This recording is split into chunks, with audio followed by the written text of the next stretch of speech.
रज़ायत साइले बेपर तुई सुल्तान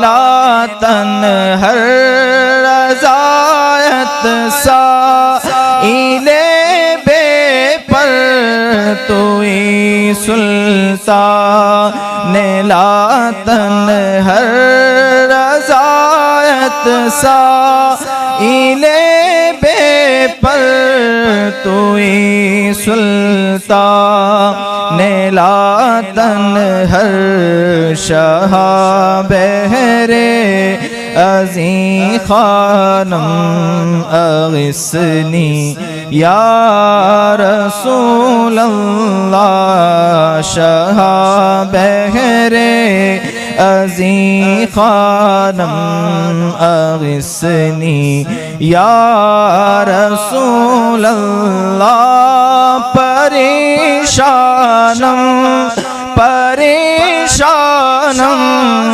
अग़िस्नी या रसूल अल्लाह परेशानम परेशानम अग़िस्नी या रसूल अल्लाह परेशानम परेशानम अग़िस्नी या रसूल अल्लाह परेशानम परेशानम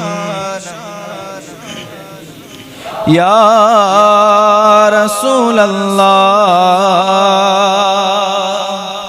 ब्रदरान मिल्लत इस्लामी अस्सलामु अलैकुम व रहमतुल्लाहि व बरकातुहू।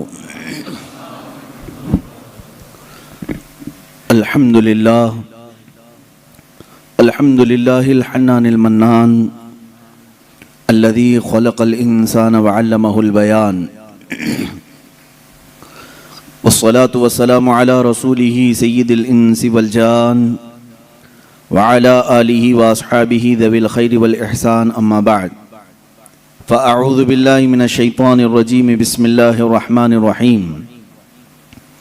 लक़द कान लकुम फ़ी रसूलिल्लाहि उस्वतुन हसनह सदक़ल्लाहु मौलानल अज़ीम व बल्लगना रसूलुहुन नबियुल अमीनुल मतीनुल मुख्तारुल करीम व नहनु अला ज़ालिका मिनश शाहिदीन वश्शाकिरीन वल्हम्दुलिल्लाहि रब्बिल आलमीन।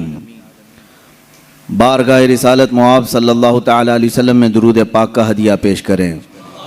अल्लाहुम्मा सल्लि अला सय्यिदिना व मौलाना मुहम्मदिन मअदनिल जूदि वल करम व आलिही व अस्हाबिहिल किराम व इब्निहिल करीम व बारिक व सल्लिम सलातन दाइमतन सरमदन अबदा। अज़ीज़ान गिराम वक़ार, हर इंसान की ज़िंदगी दुनिया में इम्तिहान है। इसका नतीजा आखिरत में मिलने वाला है और हमारे इम्तिहानात जो शुरू होते हैं बुलूगियत के बाद, मर्द हो या औरत बालिग होने के बाद वह इम्तिहान के मैदान में कदम रख चुके हैं। और हमारी जवानी और हमारा बुढ़ापा अल्लाह ने अगर दिया है तो ज़रूरी नहीं कि हर इंसान बूढ़ा होकर के ही मरे, बाज़ को जवानी में मौत आ जाए, लेकिन जवानी और बुढ़ापा ये दो ऐसी फसलें हैं, दो ऐसे मौसम हैं जिन दोनों ज़िंदगियों में इम्तिहान होते हैं। लेकिन कड़ा इम्तिहान जवानी का है। बुढ़ापे में बहुत सारे लोग शरीफ हो जाते हैं, अल्लाह ताला उन्हें वापस सीधे रास्ते पर ले आता है, ये फजल करम है उसका। लेकिन जवानी जितने लोगों के पास आई है ये कड़ा इम्तिहान गुजार रहे हो। इसी जिंदगी में बहुत सारी नई चीजें तुम्हारे यहाँ आती हैं जो न बचपने में होती हैं न बुढ़ापे में होती हैं। ये जो दरमियानी जिंदगी है ये बहुत सख्त तरीन इम्तिहानात की जिंदगी है। और जब मैं आपसे ये कह रहा हूं कि हर इंसान इम्तिहान से गुजरता है तो अल्लाह के नबियों का इम्तिहान सबसे आला होता है। वो उतनी ही मशक्क़तों और मेहनतों और मुसीबतों से गुजारे जाते हैं। आज मुझे अर्ज़ करना है रसूल करीम सल्लल्लाहु ताला अलैहि वसल्लम की मिलाद मुस्तफ़ा की मुनासिबत से जो महाफिल हमने मुनाकिद की हैं, अल्लाह के नबी सल्लल्लाहु ताला अलैहि वसल्लम किन किन इम्तिहानात में उतारे गए, हुजूर पाक सल्लल्लाहु ताला अलैहि वसल्लम कौन कौन से इम्तिहानात से गुजारे गए और हर इम्तिहान में आप साबित कदम रहे। इम्तिहान से मुराद सिर्फ जिहाद के मैदान आप ले लें तो ये अलग मसला है, लेकिन पर्सनल जो ज़िंदगी गुजारने के अय्याम होते हैं ये हर दिन एक इम्तिहान है। एक बार हज़रत उम्मे सुलैम रज़ियल्लाहु ताला अन्हा फरमाती हैं, मैं करीब से गुजर रही थी, हुजूर सल्लल्लाहु अलैहि वसल्लम के जिस्म से गर्मी की तपिश मुझे दूर से महसूस हो रही थी। इतना गर्म बदन था कि मैं काफ़ी दूर से आपके बदन के गर्मी की हरारत महसूस कर रही थी। तो हज़रत उम्मे सुलैम कहती है, मैंने अर्ज़ किया, या रसूलल्लाह सल्लल्लाहु अलैहि वसल्लम, आपको तो शिद्दत का बुखार है।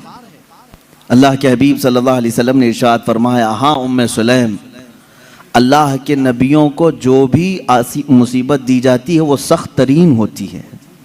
जिस चीज़ से भी आजमाया जाता है वो सबसे हाई दर्जे का होता है। अगर नबियों को बुखार भी आए तो आम इंसानों जैसा नहीं, बहुत शिद्दत का बुखार आता है।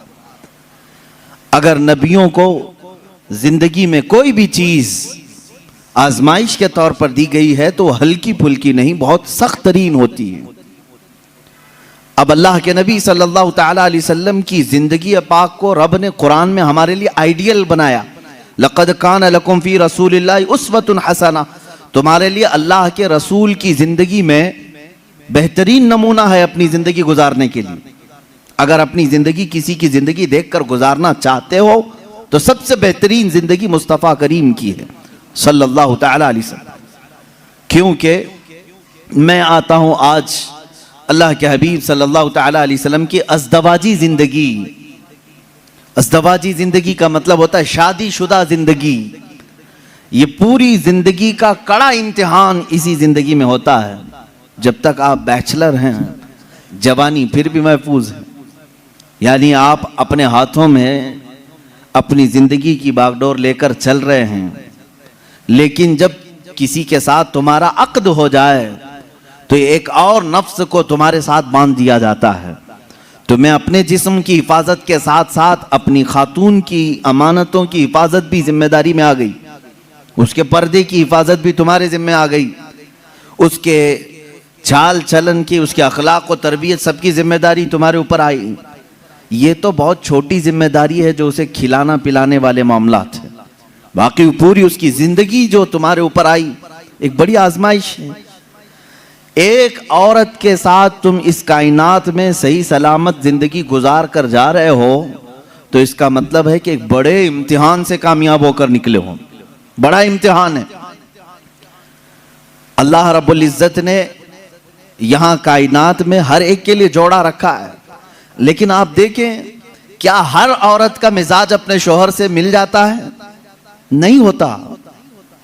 बाज लोग हमसे ये शिकायत करते रहते हैं, बनी नहीं रही है, बनी नहीं रही है, और ना चाकी है ना इत्तेफाकी होती है। मियाँ ये आपके अकेले के घर में नहीं, हर मर्द और हर औरत के दरमियान जिंदगी में ऊंच नीच नशेब व फराज आते ही रहेंगे। ये तो मालिक है परवरदिगार जो जोड़ कर रखता है।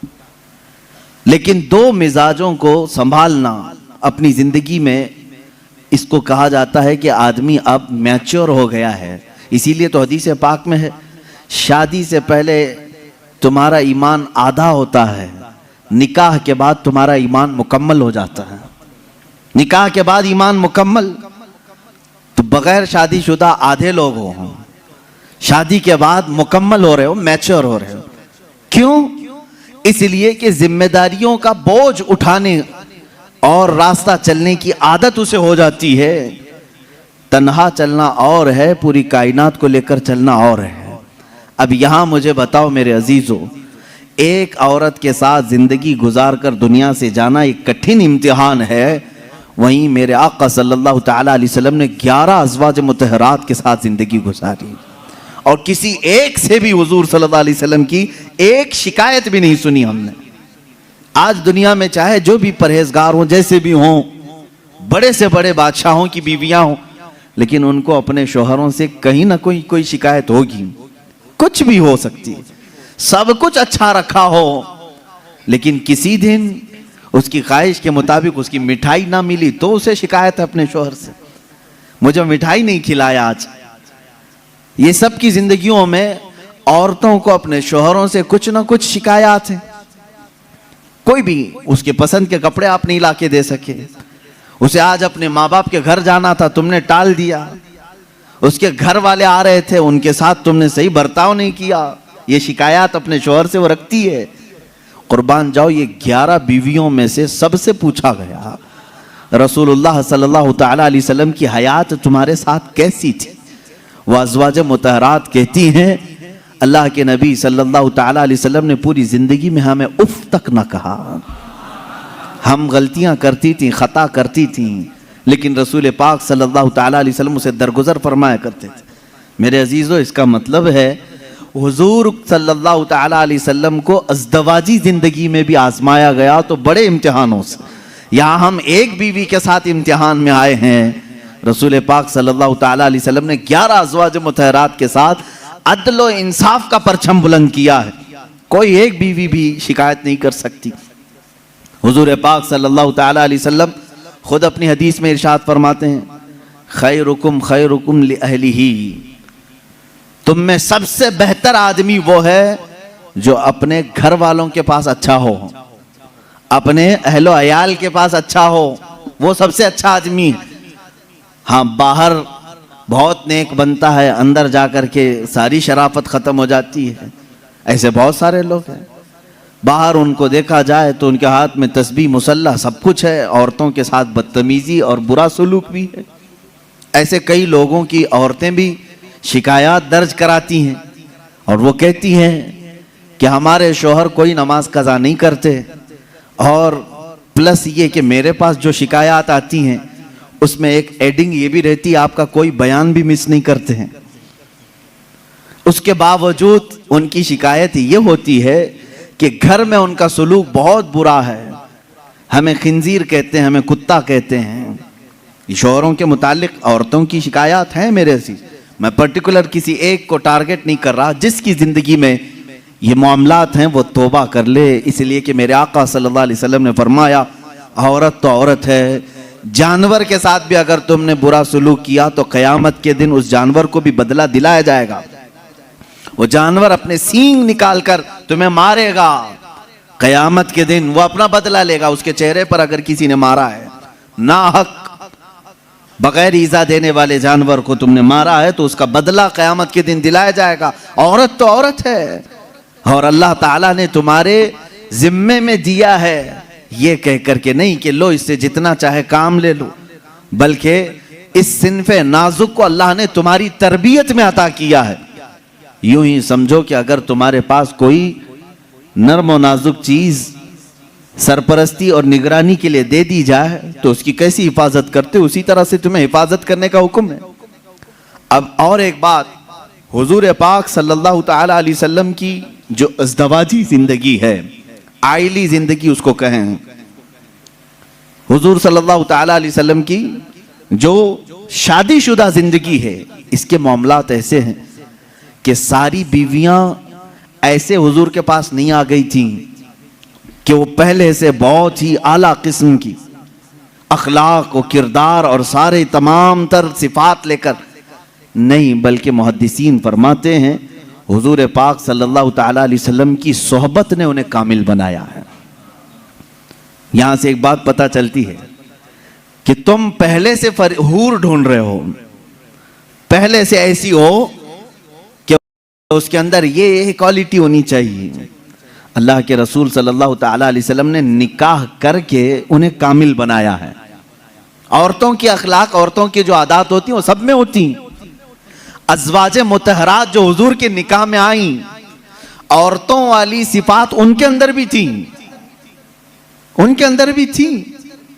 जैसे कि हजरत आयशा सिद्दीक़ा रज़ियल्लाहु तआला अन्हा के मुतालिक कई हदीसों में मिलता है, छोटी उम्र की थी। हुजूर पाक सल्लल्लाहु तआला अलैहि वसल्लम ने हर मकाम पर उनकी तरबियत की और उन्हें एक मह कामिल बनाया, बल्कि उम्मत के कई सहाबा का उस्ताद उन्हें बनाया। हजरत आयशा सिद्दीक़ा ने इतनी हदीसें मेरे आका से रिवायत की कि हमारी आधी शरीयत उनकी रिवायत की हुई हदीसों से चल रही है।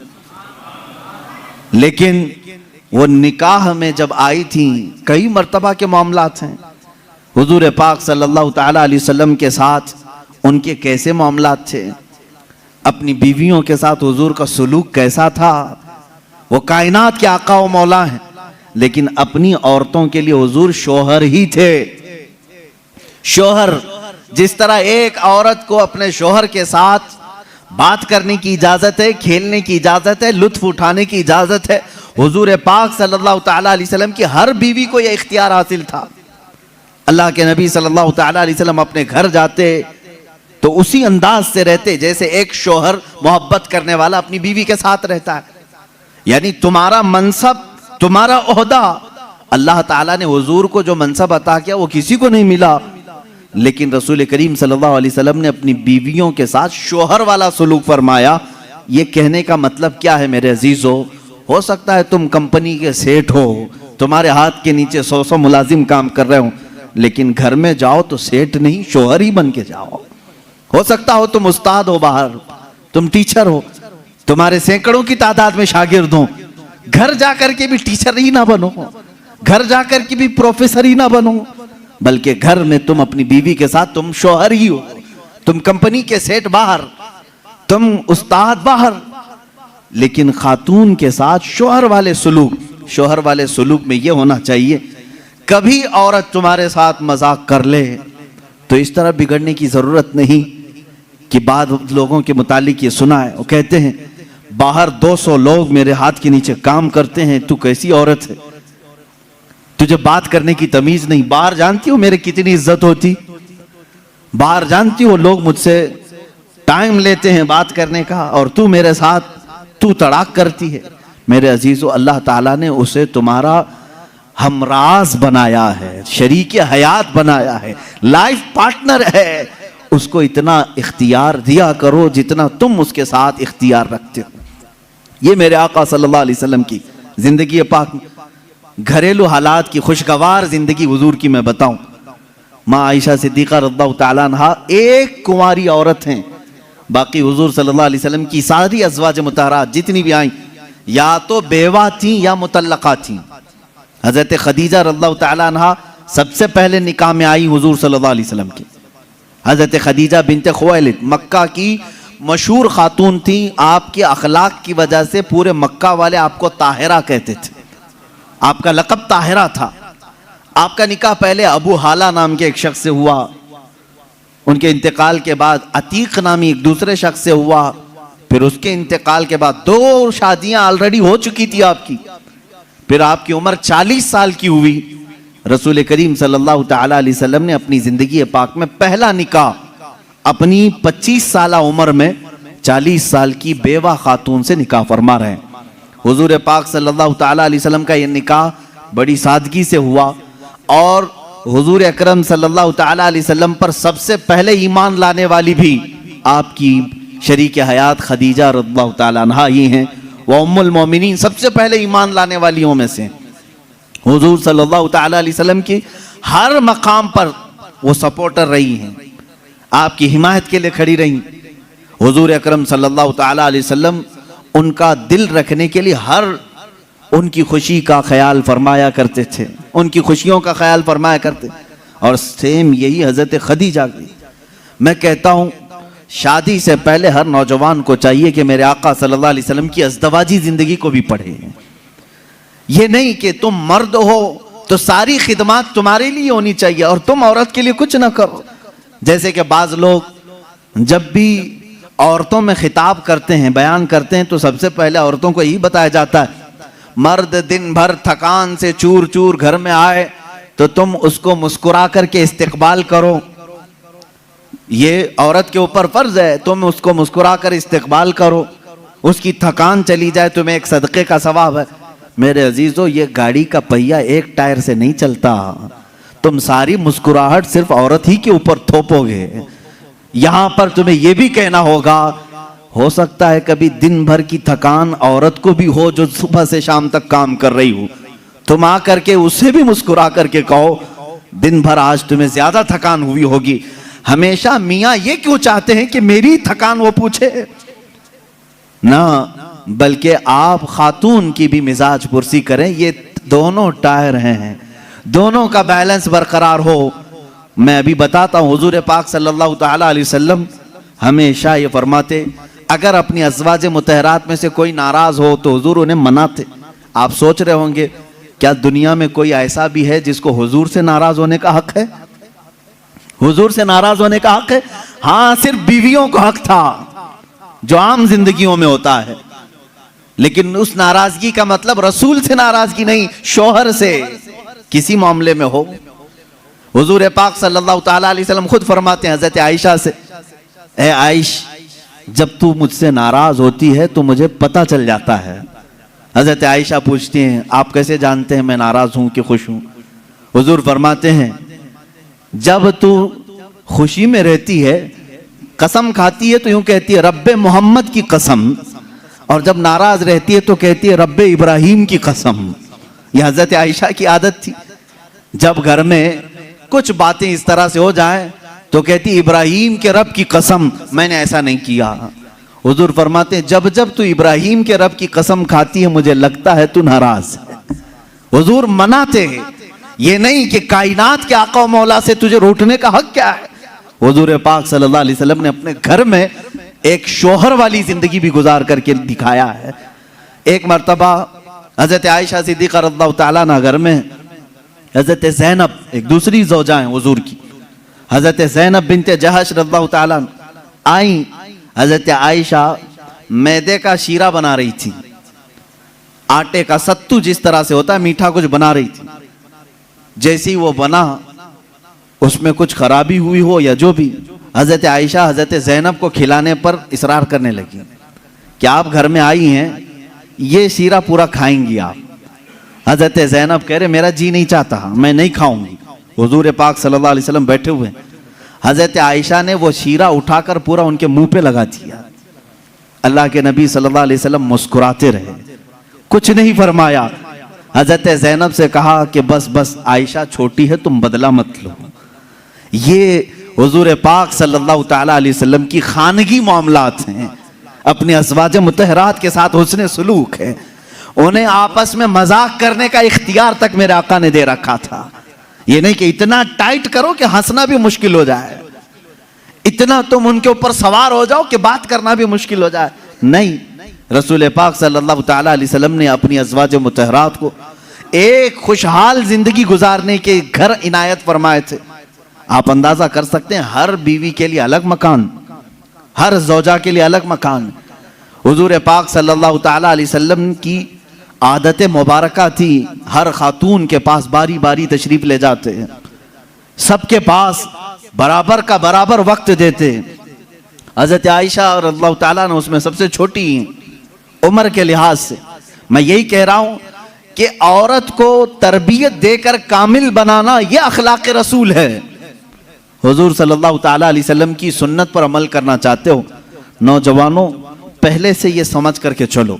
मेरे घर में जिनकी शादियां नहीं हुई उनके लिए कह रहा हूं, जिनकी हो चुकी उनके लिए भी पहले से जहन में ये बात फिट कर लो, मैं अगर शादी करने जा रहा हूं तो मेरे घर कोई ऐसी खातून आने वाली है जिसको हो सकता है बात करने में पूरा सीखी हुई ना हो, खाने पकाने के माहिर ना हो सकता है वो खानदानी मामलात को न समझे, मुझे हर एक चीज को उसे सिखाना होगा।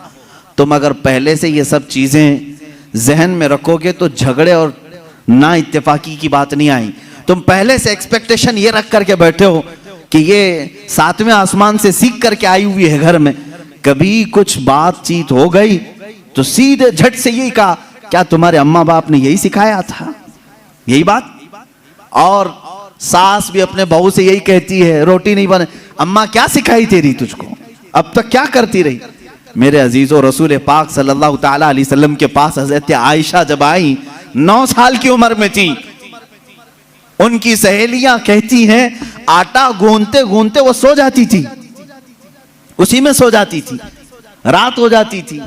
हुजूर पाक सल्लल्लाहु ताला अलैहि वसल्लम ने एक दिन भी सख्ती नहीं फरमाई कि आयशा आटा गूंथते गूंथते सो गई, आटे में ही हाथ रह गए। हुजूर अकरम सल्लल्लाहु ताला अलैहि वसल्लम ने उन्हें मह कामिल बनाया। ये अल्लाह के रसूल सल्लल्लाहु अलैहि वसल्लम के अखलाक करीमा है। औरतों को तुम जिस कदर अच्छी तरबियत दोगे, तुम्हारी मोहब्बत उतनी ही उनके दिलों में होगी और उतनी ही अजमत भी बढ़ेगी, उतनी अजमत बढ़ेगी। और रसूल पाक सल्लल्लाहु ताला अलैहि वसल्लम की इस अजीम सुन्नत पर भी अमल होगा। बाज लोग ये सोचते हैं कि फुल हाई क्वालिफाइड चाहिए, पूरी तरह से मैच्योर चाहिए, तो तुम्हारा ये एक्सपेक्टेशन बाज दफा तुम्हें धोखा दे देता है। तुम जो कुछ भी सोच करके रखे हो वो नहीं आई, चिड़चिड़ हो जाता है, दिमाग में अलग अलग वसवसे आने लगते हैं, फिर दूसरे का ख्याल आने लगता है, और फिर दूसरी भी वैसी निकली तो क्या करोगे। इसीलिए अखलाक रसूल ये है। अल्लाह के नबी सल्लल्लाहु अलैहि वसल्लम के पास वो औरतें आई जो अलग अलग खानदान की थी, अलग अलग मिजाज की थी, अलग अलग कबीलों की थी। अरे यहूदियों के खानदान से हुई बिन अख्तब की बेटी सफिया रज़ियल्लाहु ताला अन्हा हुजूर के घर आई। उनके पूरे रस्म व रिवाज अलग थे, सारे खानदानी मामलात अलग थे, लेकिन क्या कभी वो मिसमैच हुई हुजूर के साथ? रसूल पाक सल्लल्लाहु ताला अलैहि वसल्लम ने उनके साथ भी जिंदगी कैसे गुजारी? हजरत सफिया रज़ियल्लाहु ताला अन्हा हुजूर सल्लल्लाहु ताला अलैहि वसल्लम की बारगाह में जब आई, देखें हुजूर अदल कैसे करते थे बीवियों के साथ। ये खानदान था बनी इसराइल का, यहूदियों का। हजरत मूसा अलैहिस्सलाम से जो चला है वो खानदान था। मूसा अलैहिस्सलाम की औलाद वो मदीने तैयबा में थी, उन्हीं के खानदान से हजरत सफिया आई थी। जब शादी हुई तो औरतों में आपस में बातें होती रहती हैं, सौतनों के मामलात रहे। हुजूर की एक ज़ौजा हजरत आयशा हैं जिनके बाप सिद्दीक़ अकबर हैं। एक ज़ौजा हुजूर की हजरत हफ्सा हैं जिनके वालिद उमर इब्न खत्ताब हैं रदियल्लाहु ताला अन्हु। एक हजरत अबू बकर की बेटी हुजूर के निकाह में है, एक हजरत उमर की बेटी हुजूर के निकाह में। ये दोनों मिलती थी तो बड़ी लंबी बातें भी होती थी। खानदान एक था, इनके बीच में हजरत सफिया आ गई, अलग खानदान की, यहूदी खानदान से आई थी, लेकिन हुजूर के निकाह में आई थी। हजरत सफिया को दोनों छेड़ने लगी। क्या कह करके? कहा कि सफिया हुई बिन अख्तब है ना तेरा बाप, यानी यहूदियों के कबीले का सरदार है। हजरत आयशा कहती है मेरे बाप तो सिद्दीक़ अकबर हैं। हजरत हफ्सा कहती है मेरे बाप तो उमर इब्न खत्ताब हैं, जिनकी नेकियां हुजूर ने इस तरह फजीलतें बयान फरमाई। हजरत सफिया के दिल में थोड़ा सा वो लगा कि ये दोनों अपने अपने बाप पर फख्र कर रही। हुजूर पाक के हुजरे में आई, गमगीन थी। अल्लाह के नबी सल्लल्लाहु अलैहि वसल्लम ने पूछा सफिया क्या मामला? कहा आयशा भी और हफ्सा भी ताना मार रही हैं। कहा क्या कहा उन्होंने? आयशा कहती है मेरे बाप अबू बकर हैं, हफ्सा कहती है मेरे बाप उमर हैं, तेरे बाप तो यहूदी खानदान का सरदार है। हुजूर ने फरमाया जाओ अब जवाब दो, आयशा को भी और हफ्सा को भी। हुजूर सिखा रहे हजरत सफिया को। कहा क्या जवाब दूं? कहा जाके कहना मेरे बाप मूसा अलैहिस्सलाम हैं, मेरे चाचा हारून अलैहिस्सलाम हैं और मेरे शोहर मोहम्मद रसूलुल्लाह हैं। वो आई फख्र के साथ कहा मैं उस खानदान से हूं कि मेरे आबा व अजदाद में मेरे बाप मूसा अलैहिस्सलाम हैं, नबी हैं, और मेरे चाचा हारून अलैहिस्सलाम हैं, और मेरे शोहर का तो क्या कहना सैयदुल अंबिया है। हजरत आयशा और हजरत हफ्सा ने कहा जरूर ये रसूल पाक ने तुझे सिखाया होगा, ये बात तुझे हुजूर ने बताई होगी। ये घरेलू जिंदगी थी मेरे आका सल्लल्लाहु ताला अलैहि वसल्लम की। कभी इन औरतों के दरमियान अगर कुछ बातें आ जाए, हुजूर पाक इस तरह से उसे निकालते जैसे मैदे में से आटे को निकाल दिया जाए। कभी तकरार नहीं हो सकी, कभी झगड़े की नौबत नहीं आई। दो बीवियों वाला जानता है कि उसे संभालना कितना मुश्किल होता है। हाँ, एक अजीम जंग में वो उतरा होता है, एक तरफ इंडिया एक तरफ पाकिस्तान, बीच में बॉर्डर में वो खड़ा रहता है। एक हाथ इसके पास एक हाथ उसके पास, पता नहीं कौन सा टूटे कौन सा बचे। लेकिन अल्लाह के नबी सल्लल्लाहु ताला अलैहि वसल्लम 11 अज़वाज मुतहरात के साथ रहे और सबको बराबर इंसाफ के साथ रखा। कभी किसी खातून से कोई झगड़ा, ये किसी हदीस में नहीं मिलता। हाँ, उनके दरमियान जो बातें होती थी वो तफरीह कल्ब के तौर पर होती, तफरीह कल्ब के तौर पर, दिल को बहलाने के तौर पर। अब आए मैं आपको बताता हूँ हुजूर की जिंदगी पाक में जो बीवियों का किरदार है। औरतें भी सुन रही होंगी, उन्हें ये मालूम होना चाहिए अपने शौहर की, यानी एक मर्द की दुनिया में सबसे बड़ी सपोर्टर उसकी बीवी होनी चाहिए। हर चीज में, उसके दुख में, उसके सुख में, उसकी खुशी और गम में, सब में औरत उसकी सपोर्टर बनकर रहे। हुजूर अकरम सल्लल्लाहु ताला अलैहि वसल्लम जब ऐलान नबूवत फरमाए हैं, हजरत खदीजा ईमान लाई, अपने माल से मदद किया, सारी चीजें की। जानते हैं जब हुजूर पाक ने हजरत खदीजा से निकाह किया, आपकी उम्र 25 साल थी, उनकी 40 साल। सैयदा खदीजतुल कुबरा रज़ियल्लाहु ताला अन्हा के साथ हुजूर सल्लल्लाहु अलैहि वसल्लम ने 25 साल गुजारे, 25 साल गुजारे। हुजूर की उम्र पाक 50 साल हो चुकी थी, हजरत खदीजा की उम्र 65 साल की हो चुकी थी। लेकिन इस बीच में रसूल करीम सल्लल्लाहु अलैहि वसल्लम ने कभी किसी दूसरी औरत से निकाह नहीं फरमाया। इन 25 सालों में हुजूर सल्लल्लाहु अलैहि वसल्लम ने किसी दूसरी औरत से निकाह नहीं किया, सिर्फ हजरत खदीजतुल कुबरा के साथ रहे। उसकी वजह यह थी कि ये औरत आम औरतों की तरह नहीं थी, हुजूर सल्लल्लाहु ताला अलैहि वसल्लम की ऐसी सपोर्टर कि रहती दुनिया तक उनके एहसानात पूरी उम्मत नहीं चुका सकती, पूरी उम्मत नहीं चुका सकती। हुजूर पाक सल्लल्लाहु ताला अलैहि वसल्लम जब मदीना तैयबा तशरीफ लाए, हजरत आयशा निकाह में आई थी। ये भी हदीस है हजरत आयशा की, कहते हैं हर बात पर हुजूर सल्लल्लाहु अलैहि वसल्लम खदीजा का जिक्र करते थे। हजरत आयशा कहती है कभी मुझे गैरत आती थी और मैं कहती थी कि सिर्फ आपकी एक ही बीवी है क्या हजरत खदीजा, हर बात में आप खदीजा का ही जिक्र करते हैं। हुजूर सल्लल्लाहु ताला अलैहि वसल्लम हजरत आयशा से कहते, आयशा हाँ, वो उस बीवी की तरह कोई दुनिया में आ ही नहीं सकती, मैं उसका जिक्र हमेशा खैर के साथ करता रहूंगा। हजरत आयशा सिद्दीका जब कभी हजरत खदीजा के मुतालिक सवाल करती, मेरे आका फरमाते जब पूरे मक्का वालों ने मुझे झुटलाया था तो खदीजा ने अपनाया था, जब लोग मुझ पर सोशल बाइकाट कर चुके थे खदीजा ने अपना पूरा माल मुझ पर कुर्बान किया था, जब लोग हमें अपने घरों से दूर कर चुके थे तो खदीजा मेरे साथ दिन और रात रहा करती थी। हुजूर सल्लल्लाहु ताला अलैहि वसल्लम के लिए ये कैसी सपोर्टर थी जानते? गारे हिरा 3000 फीट ऊंची पहाड़ी आज भी मक्का में मौजूद है। मेरे आका सल्लल्लाहु ताला अलैहि वसल्लम अपनी इबादतों के लिए गारे हिरा जाते थे और वहां कभी कभार 2-2 दिन 3-3 दिन तक आप क़याम फरमाते। हुजूर पाक सल्लल्लाहु ताला अलैहि वसल्लम के लिए हजरत खदीजा अपने घर से खाना लेकर दिन में 2 मरतबा, कभी 2 दिन में 3 मरतबा ऊपर चढ़ करके जाया करती। आज जो गए हैं उम्रा या हज के लिए, जिन्होंने चढ़ाई की होगी उन्हें मालूम है, एक बार चढ़ के आने के बाद 8 दिन सो जाते हैं लोग, इतनी तकलीफ होती है। बहुत ऊंची पहाड़ी है और माँ सैयदा खदीजतुल कुबरा रज़ियल्लाहु ताला अन्हा रोजाना अपने रफीक हयात सरकार दो आलम सल्लल्लाहु अलैहि वसल्लम के लिए अपने घर से खाना लेकर उतनी बुलंदी पर जाती।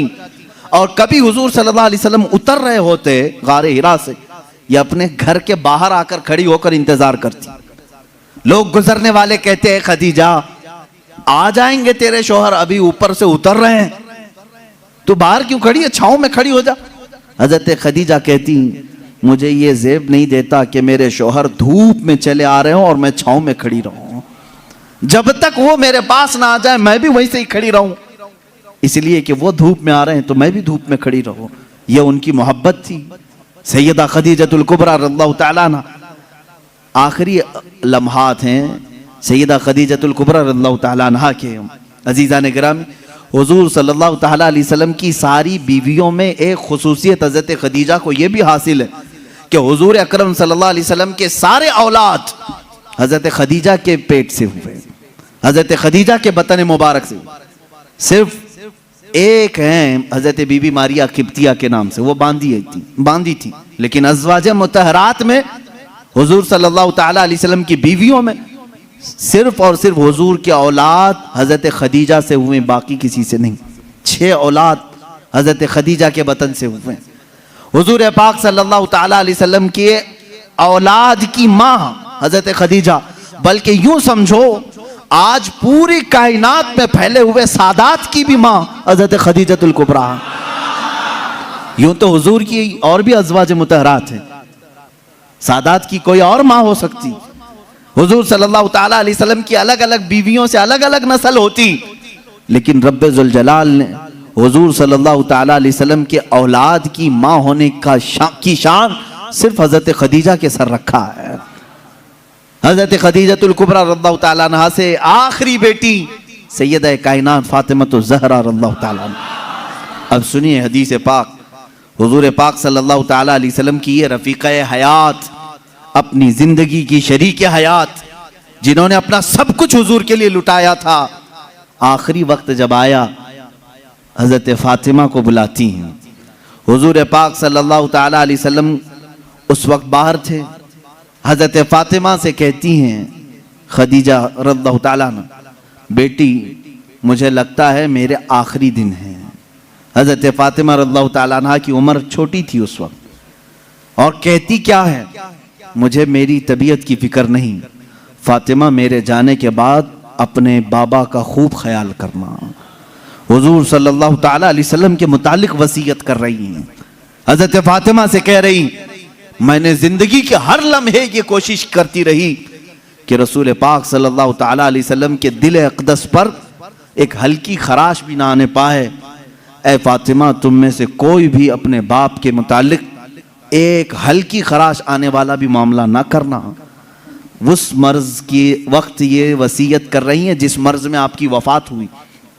हजरत खदीजा रज़ियल्लाहु ताला अन्हा और दुनिया की मालदार खातून थी, बड़ी मालदार थी मक्का की, लेकिन जानते हैं आखिर वक्त वसीयत क्या कर रही। हजरत फातिमा से कहती हैं, अब्बा जान से जाकर ये एक बात मेरी कह देना, अगर मेरी आंखें बंद हो गईं तो सिर्फ मुझे कब्र में उतारने के वक्त वो अपना जुब्बा या अपनी चादर मुझे देते हैं, बस वो अपनी चादर में लपेट कर मुझे दफन करें, इसके अलावा मुझे कोई और ख्वाहिश नहीं। हज़रत खदीजा की आखिरी वसीयत थी। हुजूर पाक सल्लल्लाहु ताला अलैहि वसल्लम की वो रफ़ीक़े हयात, जिन्होंने जिंदगी में हुजूर के हर कदम पर साथ दिया है, हर कदम पर। जब ये बात हजरत फातिमा ने अपने वालिद गिरामी हुजूर सल्लल्लाहु अलैहि वसल्लम के पास आकर कहा, जानते हो मेरे आका ने क्या कहा? हजरत खदीजा रज़ियल्लाहु ताला अन्हा की वफात हो चुकी थी और उनको दफन किया गया हुजूर की चादर मुबारक में। हुजूर सल्लल्लाहु अलैहि वसल्लम ने खुद अपने हाथों से उनको कब्र में उतारा। जन्नतुल माला मक्का के कब्रिस्तान में वो आज भी आराम फरमाए। हजरत फातिमा ने कहा, अब्बा अम्मा की सिर्फ ये ख्वाहिश थी, उन्होंने मुझसे कहा था, फातिमा बाबा से कह देना मेरे आखिरी वक्त अपनी चादर देकर मुझे दफन करें। मेरे आका की आंखों से बड़े बड़े आंसुओं के कतरे निकले। हुजूर फरमाते हैं, फातिमा गवाह हो जा, खदीजा ने मुझसे सिर्फ चादर मांगी, अगर वो मेरे जिस्म की चमड़ी मांगती तो भी मैं उतार के देता। अल्लाह के रसूल सल्लल्लाहु अलैहि वसल्लम ने फरमाया, अगर मेरा जिल्द वो मांगती, अगर मेरे जिस्म से वो मेरी जिल्द मांगती, वो भी मैं उसे उतार कर देता। हुजूर पाक सल्लल्लाहु अलैहि वसल्लम की बेइंतहा मोहब्बत थी इस रफ़ीक़े हयात के साथ, हत्ता के जिस साल हजरत खदीजा की वफात हुई वो पूरे साल का नाम हुजूर ने आमुल हुज़्न रखा, ये गमों का साल है। मेरे आका सल्लल्लाहु अलैहि वसल्लम बहुत गमगीन थे आपकी वफात पर। एक लाइफ पार्टनर दुनिया से चला जाए तो मेरे अजीजों वाकई दिल का सदमा है ये। लोग तो ये समझते हैं बीवी खेलने का नाम है, बीवी सिर्फ और सिर्फ मजे लेने का नाम है, एक मशीन का नाम है, अपने घरों के काम काज कराने वाली बांदियों का नाम है। ऐसा नहीं है, बल्कि तुम्हारा और उसका जिस्म जब मिलता है तो यूं समझ लो अब जिस्म दो होंगे लेकिन जान एक हो जाती है। और वही हकीकी जिंदगी है। जिनकी जिंदगियों में इस तरह की मोहब्बत नहीं, वो जहन्नम बन जाती है दुनिया में। शोहर छोटी छोटी बात पर औरत के पीछे लगा हुआ है, औरत छोटी छोटी बात पर मर्द के सर पर चढ़ी हुई है। कौन सी खाक जिंदगी गुजार रहे हो। रसूल पाक सल्लल्लाहु ताला अलैहि वसल्लम ने आसमानों की खबर दी, हजरत खदीजा ने कबूल कर ली। यह और बात है कि वह अल्लाह के रसूल थे, उनकी हर बात तस्लीम करना जरूरी, लेकिन वो हमारे लिए नमूने अमल भी है। अल्लाह ने कुरान में हमारे लिए फरमाया, तुम्हारे लिए रसूल की जिंदगी सबसे बेहतरीन नमूना है, आइडियल है। औरतों को चाहिए कि वो माँ खदीजा के अखलाक को सीखें, अपने शौहर के साथ कहाँ कहाँ खड़ा होना चाहिए। और मर्दों को ये चाहिए कि अपनी बीवियों की मुआसात, उनकी गम के मुतालिक उनके हालात की खबरगिरी कैसे किया जाए। जब बीमार हो जाए औरत तो तुम्हारे ऊपर यह फर्ज है मेरे अजीज कि उसकी तीमारदारी करो। आज कितनी बुरी रस्म है, कितना बुरा रिवाज। जैसे औरत बीमार हो जाए उसे भगा दिया जाए, जाओ अम्मा के पास, मायके में चली जाओ, जब ठीक ठाक होना तो आ जाना। तुमने उससे जो कबिलतू कहा था, निकाह में कबूल किया था, क्या सिर्फ अच्छी अच्छी चीजें कबूल किया था? यही हाल अगर तुम्हारे साथ हो जाए, निकाह कर लिया, 4 महीने के बाद तुम्हारा पैर सड़ गया, क्या करेगा, क्या करोगे? मेरे अजीजों, जिंदगी में दोनों किस्म के मामलात मैंने देखे। बाज वो औरतें हैं जो अपने मर्दों की माजूरी के जमाने में भी उनके साथ लगी रही और वो जन्नती औरतें हैं। और इसी तरह बाज वो मर्द हैं जिन्होंने औरतों की बीमारी में भी उनका साथ दिया। मैं जानता हूं ऐसे मामलात। मेरे सामने एक मामला ऐसा आया था जो दिल दहला देता है। मैं अक्सर बच्चों से कहा करता हूं, यह हकीकी वाकया है मेरे अजीज, चंद सालों पहले का हकीकी वाकया। शौहर और बीवी नई नई जिंदगी थी, शादी के बाद दोनों एक दूसरे से मोहब्बत करते थे, लेकिन अचानक बीवी को एक बीमारी शुरू हो गई। ऐसी बीमारी के चेहरे पर बुरे दाग आ गए, बड़ी बड़ी फुंसियां होती, फट जाती और जख्म हो रहा था, देखने की काबिल नहीं रह रही। एक दिन शौहर बाहर गया, एक्सीडेंट हो गया। शौहर गया, एक्सीडेंट हो गया और उसके बाद वापस आया तो उसकी आंखें जा चुकी थी, नाबीना हो गया। उसको घर लाया, खातून उसकी तीमारदारी करती रही, इयादत करती रही। सही हो गया, लेकिन पकड़ करके चलाना पड़ता था। लेकिन बीवी की बीमारी ऐसी थी कि दिन ब दिन वो गलती जा रही थी, घटती जा रही थी और वो दाग भी बढ़ते जा रहे थे। लेकिन उसके लिए एक खुशी ये थी कि शौहर उसे देख नहीं रहा है। औरतें तो यही चाहती हैं ना कि अगर मेरी बदनुमा कोई चीज हो तो कम से कम मेरे मर्द से छुपी रहे। तो उसे एक खुशी ये थी कि शौहर देख नहीं रहा है, आंखें जा चुकी। इसी हालत में उसकी तकरीबन 2 साल या 3 साल गुजर गए। 2-3 साल के बाद औरत को डॉक्टरों ने कहा भी था कि ये बड़े खतरनाक मर्ज में है, इससे इलाज मुश्किल है, इसका इलाज मुश्किल है। 3 साल या करीब करीब इतने सालों में औरत की वफात हो गई, औरत इंतकाल कर गई और लोगों ने जनाजा उठाया, दफन किया। मर्द जो था बड़ा गमगीन कि हाथ पकड़कर रोजाना उठाती थी, चलाती थी, फिराती थी, खिलाती थी, सब कुछ। जब जनाजा चला गया, लोग आए तो देखा कि मर्द खुद से अपने घर में अंदर जा रहा है, बर्तन ला रहा है, गिलास ला रहा है, खुद से सारे काम कर रहा है, कोई पकड़ने वाला नहीं, सब चीजें। मोहल्ले वालों ने पकड़ करके कहा, तुझे सब दिख रहा है? उसने कहा, मैं कभी अंधा हुआ ही नहीं था, मैं कभी अंधा हुआ ही नहीं था। 3 साल से तो सिर्फ मैंने अंधा होने का एक बहाना तलाश कर लिया था, सिर्फ इसलिए कि मेरी बीवी ये सोच रही थी कि मेरे चेहरे पर बदनुमा दाग है, मेरा शौहर मुझे कहीं छोड़ ना दे। मैंने उसकी फीलिंग को बरकरार रखने के लिए अंधे होने का नाटक किया था और वो इस दुनिया से खुशी खुशी गई है। बस मुझे इतना एहसास है, दुनिया में वो मर्द भी है जिन्होंने अपनी औरत का दिल रखने के लिए 3 साल तक नाबीना होने का एक ढोंग किया, सिर्फ इसलिए कि उसका दिल ना टूटे। बाज बीमारियां ऐसी होती हैं, उनसे तुम सरफे नजर कर लो, कतई नजर करो। और अगर तुमने सिर्फ खूबसूरती देख करके शादी की तो तुमने किसी नफ्स या किसी जान से नहीं निकाह किया, तुम तो सिर्फ और सिर्फ हुस्न से शादी की। यह हुस्न 4 दिन 5 दिन के बाद खत्म होगा, तुम्हारे तबीयत की और बहलाने की चीजें खत्म हो जाएंगी, तो फिर नाचाकी ना इत्तेफाकी बढ़ जाएगी।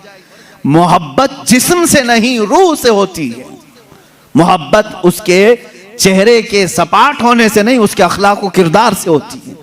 बहुत सारी औरतें वो हैं जिनकी आदात से तुम मोहब्बत करो, उनके अखलाक से मोहब्बत करो, उनके किरदार से मोहब्बत करो, फिर देखना उनका कालापन कभी तुम्हें समझ एहसास भी नहीं दिलाएगा, कभी उनका भोंडापन भी तुम्हें एहसास नहीं दिलाएगा, अगर अखलाक की खूबसूरती उसके अंदर हो। ये मर्दों के लिए जरूरी है मेरे अजीजों। अल्लाह के नबी सल्लल्लाहु तआला अलैहि वसल्लम ने जो हुस्न सलूक अपनी खानगी जिंदगी में अपनी अज़वाज मुतहरात के साथ किया, मैं चैलेंज के साथ कहता हूं पूरी दुनिया में उसकी मिसाल कोई नहीं पेश कर सकता, कोई नहीं ला सकता। रसूल पाक सल्लल्लाहु तआला अलैहि वसल्लम ने अपनी हर ज़ौजा के साथ जो हुस्न सलूक फरमाया, यहां तक कि अल्लाह ताला ने आयतें नाजिल फरमाई कुरान में अज़वाज मुतहरात के आदब के लिए, वइज़ा सअलतुमुहुन्ना मताअन फस्अलूहुन्ना मिन वराइ हिजाब। ऐ लोगों, जब कभी तुम रसूल की बीवियों से कोई चीज मांगने जाओगे, पर्दे के पीछे खड़े रहना। हुजूर की औरतों के बिल्कुल मुकाबिल आना जायज नहीं, जबकि वो पूरी उम्मत की माएँ हैं।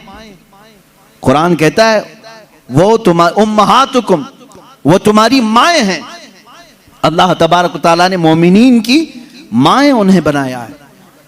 अजीज़ा ने गिराम वक़ार, रसूल करीम सल्लल्लाहु तआला अलैहि वसल्लम की ये अज़दवाजी जिंदगी थी। शादी किस तरह से करें, किसके साथ करें, एक अलग टॉपिक, लेकिन मैं आपको ये जरूर बताऊंगा। हुजूर अकरम सल्लल्लाहु तआला अलैहि वसल्लम ने फरमाया, या माशर शबाब मन इस्तताअ मिनकुमुल बाअ फल्यतज़व्वज फ़इन्नहु अग़द्दु लिलबसरि व अहसनु लिलफ़रज। ऐ नौजवानों, तुम में से जिसकी इस्तिताअत है चाहिए कि वो निकाह कर ले, इसलिए कि निकाह तुम्हारी आंखों को बचाता है, तुम्हारे शर्मगाह की हिफाजत करता है। और ये दो चीजें ऐसी हैं जो बड़ी डेंजर है, आंखें बहकती हैं और शर्मगाह जिना करती है। यही दो चीजें हैं जो इंसान को तबाही और बर्बादी में ले जाती। इसका सॉल्यूशन निकाह है। और हुजूर अकरम सल्लल्लाहु अलैहि वसल्लम ने फरमाया, निकाह को इतना आसान बना दो कि जिना करना मुश्किल हो जाए। लेकिन आज उल्टा नहीं है, उल्टा नहीं है। जिना बहुत आसान हो गया लोगों को। वो थोड़े पैसे खर्चा करके किसी भी औरत के साथ मुआज़ल्लाह रब्बिल आलमीन मुंह काला कर लेते हैं। लेकिन निकाह करने के लिए कितनी बंदिशें लगा रखी। आसान करो इसे जितना हो सके। हर आदमी अपने अपने स्टेटस और स्टैंडर्ड के मुताबिक निकाह कर सकता है, लेकिन हो क्या रहा है, अमीरों की शादियां देख करके गरीब भी यही ख्वाब सजा रहा है, मेरी बेटी का भी निकाह उतने बड़े हॉल में होना चाहिए जितना उसने किया है। चाहे तुम्हारी हैसियत पैसों की कुछ भी ना हो, दिखावा चाहते हो लोगों को। शादियां बड़ी बड़ी करना अक्सर लोगों का सिर्फ और सिर्फ इसलिए होता है कि लोग देख करके कहें वाह क्या शादी किया। सिर्फ इतनी तारीफ सुनने के लिए तुम इतने पैसे खर्चा करने चाह रहे हो। अजीजा ने गिरामी वक़ार, जिंदगियां देखो लोगों की, जिन्होंने मस्जिद में निकाह किया उनके भी बच्चे हो रहे हैं, घर चल रहा है। जिन्होंने बहुत बड़े 5 स्टार होटल में निकाह किया उनकी भी जिंदगी चल रही, बच्चे हो रहे। ऐसा नहीं कि 5 स्टार होटल में शादी करने के बाद सोने चांदी के बच्चे पैदा हो रहे हो और गरीब घर में शादी करने वाले को सिर्फ अंडे आ रहे हों। ऐसा तो नहीं, सबकी नस्ल चल रही है। शादी के बाद की जिंदगी पर तो कुछ भी फर्क नहीं है, सिर्फ और सिर्फ शैतानी दिखावा है। कुरान कहता है इन्नल मुबद्दिरीन कानू इख्वान शयातीन, जो फजूल खर्ची करते हैं वो शैतान के भाई हैं। कुरान कह रहा है शैतान के भाई। हाँ, मैं आपसे कहूंगा, आपको अल्लाह ताला ने माल दिया है, जितना माल दिया है, आप माल के एतबार से अपनी शादी अच्छी करना चाहें, इजाजत है, इस्लाम में जायज है। आप अल्लाह की नेमतों का इजहार कर रहे हैं, लेकिन उन लोगों से मेरा यह सवाल है जिनके पास है नहीं, कर्जे ले ले करके दिखावा कर रहे हो, क्या जरूरत है, क्या जरूरत है। अगर लोग तुम्हें कहते हैं कि अरे बहुत छोटी शादी किया, तो लोगों को कहने दो, इसलिए कि शादी उनके लिए नहीं किया, तुम्हारे दामाद के लिए, बेटी के लिए किया है। मियां बीवी जब दोनों राजी हैं तो इन दोनों के मुतालिक क्या तुम्हारा टेंशन है, किस बात की फिक्र है। अजीजा ने गिरामी वक़ार, हुजूर अकरम सल्लल्लाहु तआला अलैहि वसल्लम ने जिनकी शादियां की हैं, किन बातों पे की। एक नौजवान साहबी आए, कहा निकाह की ख्वाहिश है, लेकिन कौन निकाह करके देगा मुझे। हुजूर ने फरमाया मैं एक अंसारिया से शादी करता हूं तेरी। एक अंसार साहबी की बेटी है, लेकिन महर कुछ ना कुछ लेकर के आ, एक चांदी की अंगूठी तो महर में लेके आ। उन्होंने कहा इतनी कीमत मेरे पास नहीं है। हुजूर ने फरमाया वलो खातमन मिन हदीदिन, जा लोहे की तो मिलेगी अंगूठी, लोहे की अंगूठी लेकर के आ, मैं इसी महर पर निकाह कर दूंगा। वो गए और उन्होंने कहा हुजूर लोहे की अंगूठी लाने की भी ताकत नहीं है, मेरे पास अभी कुछ भी नहीं। हुजूर सल्लल्लाहु ताला अलैहि वसल्लम ने फला अंसारी साहबी की बेटी को बुलाया और कहा मैं तेरा इससे निकाह कर रहा हूं। वो राजी थी। कहा आका आपकी मर्जी, अब इस साहबी को महर तो कुछ तो देना था। हुजूर ने पूछा हल माका मिन सूरिल कुरान, क्या तुझे कुरान की कुछ सूरे याद है? उस साहबी ने कहा कज़ा व कज़ा या रसूल अल्लाह, हाँ आका ये सूरतें याद हैं मुझे। हुजूर ने फरमाया जा ये तेरी दुल्हन को वो सूरतें याद करा, यही तेरा महर है। कुरान पाक की सूरतें उसे पढ़ा, उसे याद करा, ये तेरा महर है। इससे ज्यादा आसान निकाह किसका हुआ होगा? ये निकाह मेरे आका सल्लल्लाहु ताला अलैहि वसल्लम ने उम्मत को तालीम दी। अजीज़ान गिराम वक़ार, नौजवान को ये चाहिए कि हुजूर सल्लल्लाहु ताला अलैहि वसल्लम के अखलाक पर अगर वो चलना चाहे तो मेरे नबी से पूछे, आका सबसे ज्यादा बरकत कौन से निकाह में है? हुजूर ने फरमाया इन्न अअज़मन निकाहि बरकतन ऐसरुहु मऊनतन औ कमा क़ाल रसूलुल्लाह सल्लल्लाहु अलैहि वसल्लम। मेरे आका सल्लल्लाहु ताला अलैहि वसल्लम की हदीस है, फरमाते हैं सबसे ज्यादा उस निकाह में बरकत होगी जिस निकाह में खर्चा कम किया गया हो। हुजूर पाक सल्लल्लाहु अलैहि वसल्लम ने फरमाया। अब इसका मतलब कंजूसी नहीं, बखालत नहीं, जिसकी जितनी हैसियत है उस एतबार से करे, अपनी हैसियत से ज्यादा टांग भी ना फैलाए, और अल्लाह ताला ने नेमतें दी है तो बखालत भी ना करे, गुरबा और मसाकीन को खूब खिलाए। इसलिए कि अल्लाह के नबी सल्लल्लाहु ताला अलैहि वसल्लम के तकरीबन 11 निकाह, उसमें सब अलग अलग किस्म के हुए हैं। जब हजरत खदीजा से निकाह हुआ था, हुजूर की उम्र 25 साल की थी और आप तिजारत कर रहे थे और तिजारत का माल था। आप सल्लल्लाहु ताला अलैहि वसल्लम ने जो निकाह फरमाया उसमें लोगों की दावत भी हुई। एक निकाह हुआ हजरत सौदा रज़ियल्लाहु ताला अन्हा से, वो उस निकाह में सिर्फ खजूरें बांटी गई और कुछ भी नहीं। फिर हुजूर सल्लल्लाहु ताला अलैहि वसल्लम ने हजरत ज़ैनब से निकाह किया, हजरत मैमुना से निकाह किया, उसमें तो बकरा ज़बह करके वलीमा किया हुजूर पाक ने, और उतनी बड़ी दावत किसी और में नहीं। क्यों?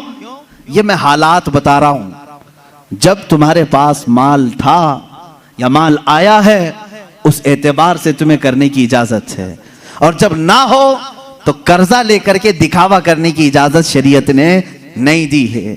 शादियों के लिए इस तरह से लोग मकरूज हो जाते हैं।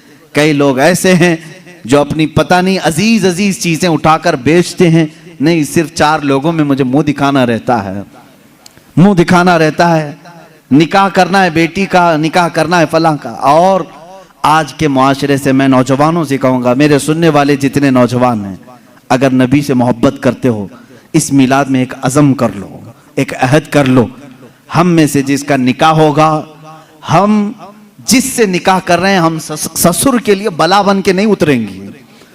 हाँ, आज बहुत सारे दामाद बला बन चुके हैं, बला हैं, वो वबा हैं, इसलिए कि बेटी एक बार दिया है और ये बीमारी जिंदगी भर की लगा लिया है।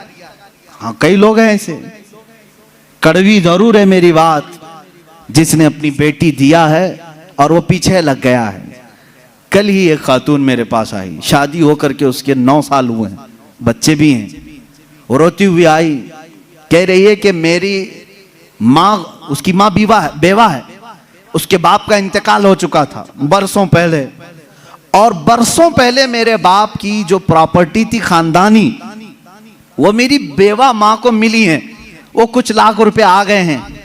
और जैसे ही मेरे घर में मालूम हुआ है, शोहर ने मुझे बाहर निकाल के घर भेजा है, जा तेरी अम्मा को जो प्रॉपर्टी में मिला है उसमें से 2 लाख मांग के लेके आ। मुआज़ल्लाह, भिखारियों से क्यों शादी करते हो? इस तरह के लोग जो अपनी औरत पर अपना महल सजाना चाहते हैं, उनकी हैसियत बहुत जलील है, बहुत जलील। मैं आपको बताऊं, तुम बर्बाद होना चाहते हो, जिसकी ख्वाहिश है वो मुझसे पूछ ले, मैं बता दूंगा। तौबा अस्तगफिरुल्लाह, कोई नहीं चाहेगा। हर कोई बरकत का रास्ता हमसे पूछता है, लेकिन ये रास्ता भी मैं बता देता हूं। जो अपना बिजनेस और अपनी बरकत सब बर्बाद करना चाहता है, उसके लिए बाज़ बुजुर्गों ने फरमाया, वह अपनी बीवी से जबरदस्ती उसका माल लेकर के बिजनेस में लगाया हो, वहीं से शुरुआत हो जाएगी नहुसत की। उसके दिल को तोड़कर जो माल ले जाकर के लगाओगे तो फिर वहां से, हाँ, बखुशी देना और बात है, पसंदीदगी के साथ देना और बात है। बहुत सारे लोग शादियों के बाद अपनी बीवियों पर दबाव डाल करके उनका सारा जेवर उठाकर ले जाकर रख देते हैं और उस पर तिजारत करने की कोशिश करते हैं। कहां की बरकत? किसी का दिल रो रहा है और तुम अपनी दुकान सजाने जा रहे हो। तुम्हें तो शादी इसलिए करने का हुक्म हुआ था, एक कमजोर मखलूक तेरे निकाह में आ रही है, तू कमा और उसे खिला। यहां उल्टा हो गया, उसी से तू कमाना चाह रहा है। ये उल्टा नहीं हो गया? बहुत सारे लोग ये इंतजार में रहते हैं शादी होगी तो अभी मांगना क्या क्या है, कार मांगे कि बाइक मांगे और क्या क्या चीजें मांगे। उन भिखारियों से मैं कहता हूं खटोरा लो और गली गली घूमो, हर जगह जाओ, एक साल में बहुत कुछ मिल जाएगा। और अगर तुम्हें शर्म आती है तो मेरे अजीजों, एक खातून से और उसके बाप से इस तरह के मुतालबे हरगिज ना करो। हाँ, मांगने के तरीके भी अलग अलग हैं। पहले खुलकर मांगते थे, बोलते थे ये चाहिए, लिस्ट आती थी, सारी लिस्ट आती है खातून के घर में, ससुराल। लेकिन अभी कुछ नहीं, हमारी कुछ भी ख्वाहिश नहीं है, एक अच्छी शादी करके भेजो, अच्छी शादी करो। अच्छी शादी का मतलब डेनिसन में होना चाहिए। मैं तो यहां नाम ले रहा हूं, तुम दबा करके अपनी ख्वाहिशों का जिक्र करो और उसी में दबे लफ्जों में सारी चीजें। हमको कुछ मत देना, अपनी बेटी को ही जो कुछ भी देना है दे दो, हम उस पर नहीं कहेंगे। और बाप बेटी को जो जो दे बाद में ताना मारेंगे, क्या तेरा बाप इतना नाअहल है, तुझे एक वॉशिंग मशीन नहीं दिया, तुझे एक पलंग नहीं दिया, तुझे एक तिजोरी नहीं दिया, तुम तो कह रहे थे कुछ नहीं चाहिए। अजीजा ने गिरामी, ये भी तरीका भीख मांगने का ही है। भीख मांगने, ये जहेज की लानतों को खत्म करो। जो वो अपनी खुशी से ले आए वो उसका माल है, तुम्हारा नहीं। औरत जो अपने घर से लाती है वो उसका खुद का माल है, शोहर का नहीं, ना ससुराल का है। औरत जब तक चाहे उसे इस्तेमाल करे, वो इजाजत दे तो दूसरे इस्तेमाल करें। तुम शरीयत का मसला समझते हो? अगर उसकी इजाजत के बगैर किसी दूसरे ने इस्तेमाल किया उसके माल को, कल क़यामत के दिन उसकी पकड़ होगी, उसकी नेकियां जब्त की जाएंगी, तुम हुकूकुल इबाद में गिरफ्तार हो जाओगे। ये मसाइल हल्के नहीं हैं। इसलिए मेरे अजीजों, वो और होंगे। मुझे यहाँ मालूम है कि ये रिवाज क्यों आए जानते हैं? यहाँ पर हिंदुओं के यहाँ ये माहौल है, जहेज की रस्म बहुत खतरनाक बला है उनके यहाँ। आज भी औरतें जलाई जाती हैं जहेज के नाम पर। बाज स्टेट ऐसे हैं आज वहां जहेज के नाम पर बहुत खतरनाक मामलात ससुराल वाले करते हैं। ये रस्म और रिवाज पहले से चली आई, जिसकी वजह से आप लोगों ने ये अडॉप्ट किया। वरना मैं कहता हूं नौजवानों को, अरब में जाओ, शादी करना मुश्किल हो जाएगा। हाँ, वहां पर तुम क्या मांगोगे? तुम्हें बाप एक फूटी कोड़ी भी नहीं देगा लड़की की, लड़की का बाप कुछ नहीं देगा, बल्कि प्लस लड़की तुमसे मांगती है 1 लाख रुपए मेहर में रख, तब मैं शादी के लिए तैयार होती। वहां औरतें मांगती हैं। सऊदी में तो आधा किलो पाव किलो सुन्ना मेहर में देना पड़ता है। बेचारे कितने नौजवान ऐसे कमाते कमाते मेहर की रकम 40 साल के हो जाते हैं। बाहर वहां अरब में आज भी ये रिवाज, औरत का हक है मांगना, मर्द क्या मांगेगा? यहां जो हमारा माशरा बदला है उसकी वजह हमारी सोहबत है, जो देख रहे हैं हम इधर उधर। ये सोहबत का असर है जो तुम्हारे यहां जहेज की लानत आ गई। इसे निकालो अपने हाथ से। और किसी भी औरत के घर उसके बाप पर बला बन करके नाजिल ना हो। जब तुम बाप बनोगे तुम्हें पता चलेगा एक जिगर के टुकड़े को, बेटी को रुखसत करना कितना सख्त तरीन मामला होता है। मेरे अजीजों, जिन बच्चियों को हम अपने गोदों में पाले होते हैं, उन्हें बड़ी किए होते हैं, उन्हें पढ़ाए होते हैं, खिलाए होते हैं, हर ईद बकरीद पर उन्हें पहनाए होते हैं, इन नन्ही सी कलियों को जब बाप रुखसत करता है तो उसका कलेजा टूट जाता है। फिर तुम जानते नहीं, उसके घर से पूरी की पूरी जात लेकर के आ रहे हो, फिर उस पर प्लस तुम्हें और माल भी चाहिए, पैसे भी चाहिए। क्या ये रिवाज हमारे यहाँ नहीं है? रस्म करो तो लड़की के घर में, शादी करो तो लड़की के घर में। पूरे इस कार्यक्रम में सिर्फ वलीमा एक ही है जो मर्द के घर में होता है, बाकी क्या है सब औरत के घर में करना है। बच्चा हो जाए चिल्ला उसके घर में। हाँ, जितने भी रस्म है, अरे शादी की तारीख फिक्स करनी है, तुम अपने घर में भी तो करा सकते थे, नहीं लड़की के घर में ही करेंगे जाके। जब जब जाएं पूरे खानदान को लेकर उतर जाएं, राशन खत्म हो जाए। ये बला नहीं है तो और क्या है। घर के किचन पर मुसीबत नाजिल होती है हर महीने 2 महीने में। ये इस तरह की हरकत किसी एक घर के साथ जो हो रही हैं, इस सिलसिले को कब खत्म करें, कब बंद करें। वो रसूल पाक सल्लल्लाहु ताला अलैहि वसल्लम की जिंदगी पाक के आला निकाह, आपको मालूम है हजरत उम्मे हबीबा रज़ियल्लाहु ताला अन्हा हुजूर की एक ज़ौजा हैं। हुजूर पाक सल्लल्लाहु ताला अलैहि वसल्लम पर ईमान लाई थी, अबू सुफियान की बेटी हैं, हजरत अमीर मुआविया की सगी बहन है।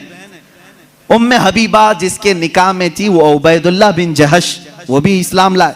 दोनों इस्लाम लाए और हबशा हिजरत करके गए थे। जो पहली हिजरत हुई मुसलमानों की वो हबशा। वहां जाने के बाद उनके साथ एक दर्दनाक मामला ये पेश आया कि इनका शोहर उबैदुल्लाह बिन जहश इस्लाम छोड़ करके ईसाई बन गया और शराब पीते पीते मर गया। उसी हालत में मुर्तद होकर मरा। हजरत उम्मे हबीबा के दिल में बड़ी चोट थी, बड़ा जख्म था। हुजूर पाक सल्लल्लाहु अलैहि वसल्लम को जब ये इत्तिला दी गई, उम्मे हबीबा एक तो अपना वतन छोड़कर हिजरत करके गई, दूसरा गम उसके शोहर ने दीन बदल लिया, तीसरा ये कि वो मर भी गया शराब की हालत में। अब वो तन्हा है परदेश में, उनका अपना वतन नहीं है। रसूल करीम सल्लल्लाहु ताला अलैहि वसल्लम ने वहां के बादशाह जो नजाशी, वो भी इस्लाम कबूल कर चुके थे, उनको खत लिखा, अपने पास से एक सहाबी को भेजा अपना वकील बना करके, कहा ऐ नजाशी ये मेरा वकील है, तुम्हारे दरबार में आ रहा है। उम्मे हबीबा बेवा हो चुकी, मेरे वकील की मौजूदगी में उम्मे हबीबा का निकाह मेरे साथ कर दो। हुजूर ने ये निकाह का ऑर्डर दिया वकील बनाकर। वकील दरबारे नजाशी में आया। नजाशी बादशाह ने उम्मे हबीबा को जब ये खबर सुनाई, वो खुशी से रोने लग गई थी, खुशियों से रोने लगी। वो कह रही थी कि मेरा एक शोहर छोड़ा, मैं समझ रही थी जिंदगी उचाट हो गई, लेकिन कायनात के आका और मौला ने अपने निकाह में मुझे कबूल किया। और नजाशी के बादशाह, नजाशी जो बादशाह थे हबशा के, उनके दरबार में निकाह हुआ। खुतबा खुद नजाशी ने पढ़ा और हुजूर सल्लल्लाहु अलैहि वसल्लम के साथ निकाह हुआ। हुजूर उस वक्त रसूल करीम सल्लल्लाहु अलैहि वसल्लम मक्का में थे, हुजूर पाक मक्का में थे। निकाह उम्मे हबीबा का हबशा में हो रहा है और हबशा में ही मेरे आका सल्लल्लाहु ताला अलैहि वसल्लम की इस ज़ौजा मुतहरा को नजाशी बादशाह ने सहाबा को बुलाया और दावत किया और 2 गुलामों के साथ इस दुल्हन को रवाना किया हुजूर सल्लल्लाहु ताला अलैहि वसल्लम की बारगाह में। मुझे बताओ कितने झमेले थे, मंगनी कहाँ है, ये बीच में तारीख फिक्स करने वाले मामलात कहाँ हैं, रोजा खुलाने वाले मामलात कहाँ हैं, चांद सलामी कहाँ गई, ये सब मामलात चले गए। हुजूर मक्का में हैं, उम्मे हबीबा हबशा में है, निकाह नजाशी कर रहे हैं और दुल्हन सिर्फ 2 लोगों के साथ रुखसत होकर दरबारे रसूल में आ रही। मुझे बताओ कायनात का सबसे आला दूल्हा वो है और सबसे आला दुल्हन वो है। उनकी जिंदगी क्या हमारे लिए नमूने अमल नहीं है, हमारे लिए आइडियल नहीं है। अजीज़ा ने गिरामी वक़ार, हुजूर पाक सल्लल्लाहु ताला अलैहि वसल्लम की आइली जिंदगी सिर्फ किस्से बयान करने के लिए नहीं, अपनी जिंदगी में अमल करने के लिए। हुजूर की सीरत अपनाने के लिए है, सिर्फ सुनाने के लिए नहीं। ये बात समझ लो। आप मिलाद की मजलिसों में मेरे आका का जिक्र सुनने आते हैं तो ये कहानियों की तरह मत सुनो, अमल करने की नीयत से सुनो। और अगर किसी ने ये नीयत नहीं किया तो उसे सीरत सुनने का कोई फायदा नहीं और ना कोई सवाब है। जब जब महफिल में बैठे तो ये नीयत करें, हुजूर की सीरत जो भी सुनूंगा अमल की कोशिश करूंगा। अजीज़ा ने गिरामी वक़ार, मैं समझता हूं हमारी महफिलें कबूल हो जाएंगी अगर किसी ने अमल का एक भी इरादा कर लिया, अगर तय कर लिया कि मुझे करना है। अब आओ, मैं जो बात कह रहा था वो अधूरी रह गई। हुजूर पाक सल्लल्लाहु अलैहि वसल्लम ने नौजवानों से कहा तुम में से जिसकी ताकत है वो निकाह करें। हुजूर से पूछा गया किससे निकाह करें, कैसी औरत होनी चाहिए। निकाह से पहले के मामलात, औरत को तलाश करना ये अहम मसला है। जरूर इस चीज में अपना वक्त लगाएं। मैं नहीं कहता कि तलाशना नहीं चाहिए, तलाशें, इसलिए कि वो तुम्हारी नस्ल उससे चलने वाली है, तुम्हारा खानदान उससे आबाद होने वाला है। तो खाली तुम गोरा चट्टा रंग देखने के पीछे न पड़ो, बल्कि पूरे एक घर को चलाने वाली, बल्कि तुम्हारे बच्चों की पहली यूनिवर्सिटी है, पहली दरसगाह है, तुम उस दरसगाह को लाने जा रहे हो, तो क्या क्या उसके अंदर क्वालिटी होनी चाहिए वो देखो। लोग खाली फोटो देखकर ये रंग काली है गोरी है, काली है गोरी, इसी पर लगे हो। हुजूर पाक सल्लल्लाहु ताला अलैहि वसल्लम ने फरमाया, दुनिया में जो भी निकाह करता है उसके 4 मकसद में से एक होता है, या तो औरत का हुस्न जमाल देख के निकाह करता है, या औरत के पैसे देख करके करता है, बहुत मालदार है, बड़े बाप की बेटी है, सुनो ऐसे दामाद हो। हुजूर सल्लल्लाहु अलैहि वसल्लम ने फरमाया, या तीसरा मकसद ये होता है कि बड़े खानदान वाली है, यानी हसब और नसब आला है, हम तो शेख थे वो पठान है, या फिर और किसी बड़े खानदान की है। पहला खूबसूरती, दूसरा पैसा, तीसरा खानदान। हुजूर ने फरमाया चौथा एक मकसद है, वो अच्छा है। हुजूर फरमाते हैं या तो फिर उसके अखलाक व किरदार देखकर निकाह करता है, ये 4 में से कोई एक। और रसूल करीम सल्लल्लाहु अलैहि वसल्लम ने हर एक का रिजल्ट भी बताया। जिसने सिर्फ हुस्न और जमाल देखा और कुछ भी नहीं देखा, खूबसूरती देखी, मेरे आका फरमाते अन करीब अल्लाह उसे फितने में मुब्तला करेगा। फितने में मुब्तला क्या, वो खुद अपनी बीवी पर शक करने लग जाएगा चंद दिनों के बाद। खूबसूरत है, पता नहीं कौन देख रहा है मेरी बीवी को, इधर से छुपाओ उधर से छुपाओ, और अगर वो कहीं निकल गई तो शक करने लग जाएगा, किससे बात करके आई, किससे तेरा ताल्लुक है, पूरी जिंदगी जहन्नम बना के रखेगा, फितनों में मुब्तला हो जाएगा। मैं ये नहीं कह रहा कि खूबसूरत लड़की से शादी नहीं करना चाहिए, करो, लेकिन उसके साथ जो देखने का हुक्म है वो भी देखो। खूबसूरत औरतें, खूबसूरत लड़कियां तुम्हारे लिए नुकसानदेह नहीं, अच्छी हैं, लेकिन उसके साथ जो देखने का हुक्म है वो देखना जरूरी। मेरे आका सल्लल्लाहु अलैहि वसल्लम ने दूसरे नंबर पर फरमाया, जिसने सिर्फ माल देख करके निकाह किया, बहुत पैसे वाला घर है, निकाह करो इससे, क्योंकि निकाह के साथ गाड़ी घोड़ा सब आएगा। हुजूर पाक सल्लल्लाहु अलैहि वसल्लम फरमाते हैं अनकरीब अल्लाह उसे फकीर बना देगा, उसे मोहताज बना देगा। ऐसे दामादों को देखा है हमने, हर एक से कर्जे लेते रहते हैं। हाँ, ससुर से तो मिला ही था लेकिन बरकत कुछ नहीं हुई, फिर इससे 4 इससे 4 उससे 4 कर्जे में ही डूबा है, और ये कर्ज की लानत उसकी खत्म नहीं होती। ढूंढ के देखो, ऐसे बहुत दामाद मिलेंगे, या तो फिर वो घर जमाई बनेंगे। तीसरा, जो बड़े खानदान को देखा, हुजूर पाक सल्लल्लाहु अलैहि वसल्लम फरमाते हैं अल्लाह उसे रुसवा कर देगा, वो जलील हो जाएगा लोगों में।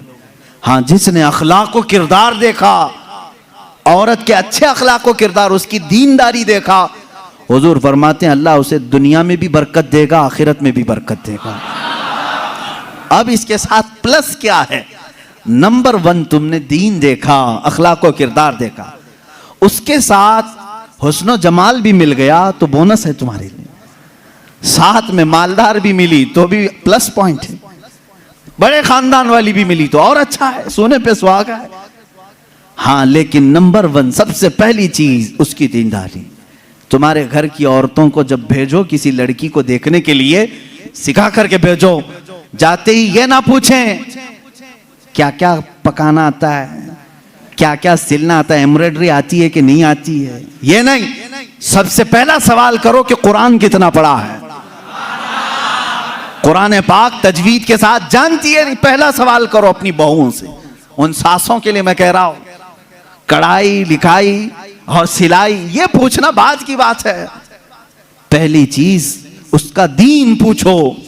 और उसके बाद मेरे अजीजों, हम सब के लिए सबसे पहला सवाल ये है, उस खातून से ये पूछो कि अहले सुन्नत व जमात से क्या ताल्लुक है। औरतों की तरफ से मर्द के घर जाएं तो भी ये सवाल हो, इसलिए कि ये इश्क मुस्तफा की जड़ है, और जहां जड़ खराब हो तो फल नहीं आ सकते। ये सबसे पहला सवाल है कि उसके घर में दीन मुस्तफा कितना है, इश्क मुस्तफा कितना है, ये सबसे पहली चीज। अब याद रखना, जिस खातून को इस सवाल के साथ तुम लाए हो, उसकी जिंदगी पूरी अल्लाह रब्बुल इज्जत के जिम्मे करम पर है, फिर औलाद अल्लाह के जिम्मे करम पर है, हुस्न जमाल के साथ अल्लाह तुम्हें बाअखलाक औलाद अता करेगा, बाअखलाक औलाद अता करेगा। लेकिन ये तरीका शादियों का इस तरह से रखो, अगर लोगों को ये मालूम हो जाए ना, आज तुमने रिवाज बना लिया, लड़कियों को देखने आने से पहले सबसे पहले लड़के की अम्मा यही सवाल कर रही है, लड़के की बहन यही सवाल कर रही है, कुरान कितना पढ़ा है, तजवीद कितना पढ़ा है। 2-4 घरों में ये होने लग जाए तो देखो लड़कियों को सबसे पहले अब कुरान पढ़ाना शुरू कर देंगे। क्यों? सबको मालूम है नहीं पढ़ाएंगे शादी नहीं होगी। आज ये एम्ब्रॉयडरी क्यों करा रही हैं? इसलिए कि सवाल तुम पहले यही कर रहे हो, सिलाई आती है कि नहीं? सब लड़कियां सिलाई क्लास में क्यों जा रही? देखने वाले आकर के यही पूछ रहे हैं सिलाई कितनी आती, पकाई कितनी आती।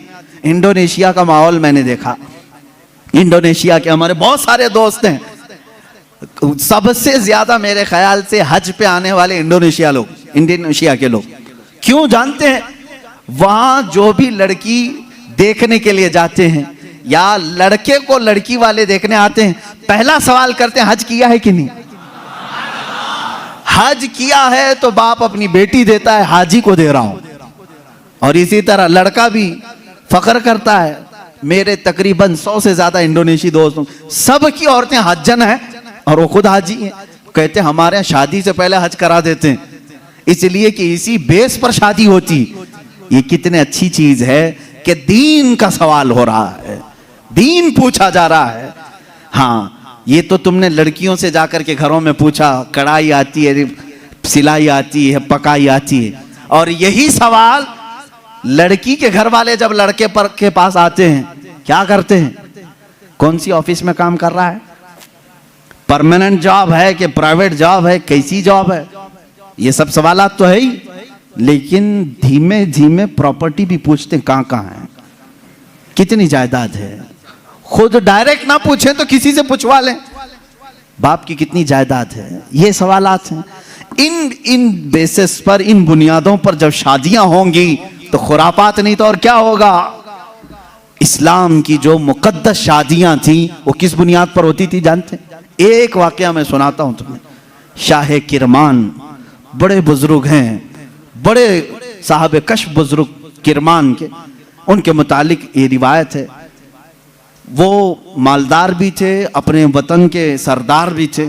एक दिन मस्जिद में आए, देखा एक नौजवान है, सीधा साधा है, मस्जिद में बैठा है, एहतिकाफ में लगा है, नमाजों में। रात को देखा आपने आकर के कुरान पढ़ रहा है, उसको ऑब्जर्व करते रहे। तीसरे दिन आपने आकर के उससे पूछा कि बेटा तुम कहाँ से आए हो, कहाँ है तुम्हारा घर? कहा बस ये झोपड़ी है। एक छप्पर डाल करके झोपड़ी रखा था। क्या मकसद है? कहा अल्लाह को राजी करना है, बस अल्लाह राजी हो जाए, मैं इसके लिए दिन रात मेहनत कर रहा हूं। शाह किरमान ने पूछा तेरे घर वाले शादी वगैरह? कहा नहीं, मुझे कौन शादी करके देगा, मैं फकीर आदमी हूं, मैंने सोचा भी नहीं। शाह किरमान की बड़ी हसीन और जमील बेटी थी, उनके निकाह के पैगामात शहजादों से आए थे, आपने दिया नहीं था बेटी को। शाह किरमान ने कहा मेरी बेटी है, क्या मैं तुझसे निकाह कर दूं? उसने कहा आप बड़ा रिस्क उठा रहे हो, मेरे पास क्या है, मैं दिन भर थोड़ी मेहनत करता हूं, थोड़ा खाने पीने का मिल जाए उसी पर मैं गुजारा करता हूं, बाकी मैं अल्लाह के लिए वक्त निकाल लेता हूं, इतना कमाता हूं जितना खाने के लिए हो जाता है बस। शाह किरमान ने कहा मैं राजी हूं।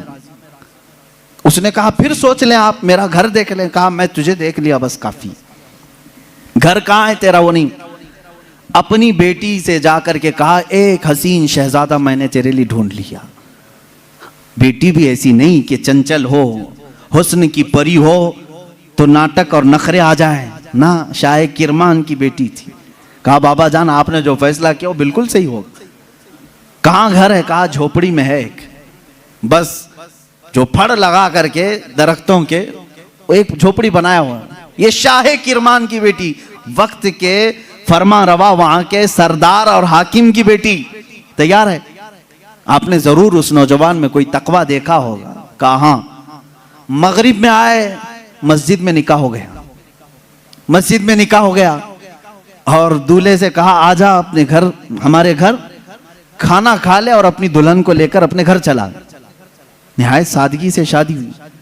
दूल्हे की तरफ से कोई नहीं, मस्जिद के जो नमाजी थे वही आए, दुल्हन के घर पहुंचे, शाह किरमान की बेटी के यहाँ दावत हुई। रात को दुल्हन को लेकर ये आए झोपड़ी में। झोपड़ी में सिर्फ एक बिस्तरा लगा था, पर्दे का दरवाजा था।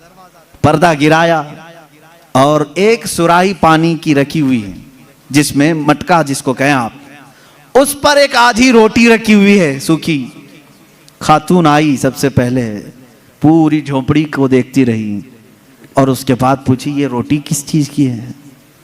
कहा आज कमाई के लिए नहीं गया, आज शादी थी तो आज आधी रोटी खाया हूं, कल के लिए इसको रखा हूं। आधी रोटी बचा कर कल के लिए रखा हूं। वो रोने लगी। खातून कहती मुझे लगता है मेरे बाप ने गलत फैसला किया, मैंने तेरी बड़ी तारीफ सुनी थी। वो नौजवान कहता है मुझे मालूम था बड़े घर की औरतें हमारे साथ कैसे रह सकती हैं, तुम बड़े बाप की बेटी हो।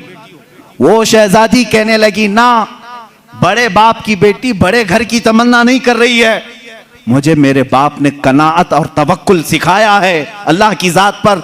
मुझे इस बात का एहसास हो रहा है कि मेरा निकाह मेरे बाप ने उस शोहर के साथ किया जो आज खा करके कल के लिए बचा रहा है। क्या तेरा इतना यकीन नहीं जो आज आधी रोटी दे सकता है वो कल भी तेरा रिस्क देगा? तवक्कुल तेरा क्यों नहीं अल्लाह की जात पर कि आज जो तुझे खिलाया वो कल भी खिलाएगा? तूने बचा करके इस तरह रखा तो मुझे एहसास हुआ। मेरे अजीजों, ये है वो इस्लामी शादियां। नौजवान इतना परहेजगार कि आई हुई खातून उससे बड़ी परहेजगार, उससे बड़ी मुतवक्किला, अल्लाह की जात पर यकीन रखने वाली। यहां सारी चीजें मैंने इसलिए सुनाए नौजवानों, जिंदगी सिर्फ हंसी खुशी खेल कूद पिकनिक सैर सपाटे के नाम नहीं, एक दूसरे की जिंदगियों में उतर जाने का नाम है। एक बहुत ही एतमाद के रिश्ते का नाम है। दोनों के दरमियान इतना एतमाद हो, इतना भरोसा हो। अब शोहर और बीवी का भरोसा, एक और भी बात मैं बताऊं, बीवियां भी सुन रही होंगी, औरतें भी। जो औरत अपने मर्द से मोहब्बत करती है और जो मर्द अपनी औरत से मोहब्बत करता, सिर्फ मोहब्बत करने वालों के लिए पैगाम है।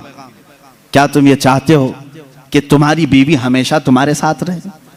यहां हो सकता है आप डर करके बोले या खुशी से बोले, कुछ भी बोलो आप, लेकिन जो मोहब्बत करने वाला वो कहेगा हाँ मुझे तो रहना है। बाकी जिसके लिए आफत है वो तो कुछ भी बोलेगा।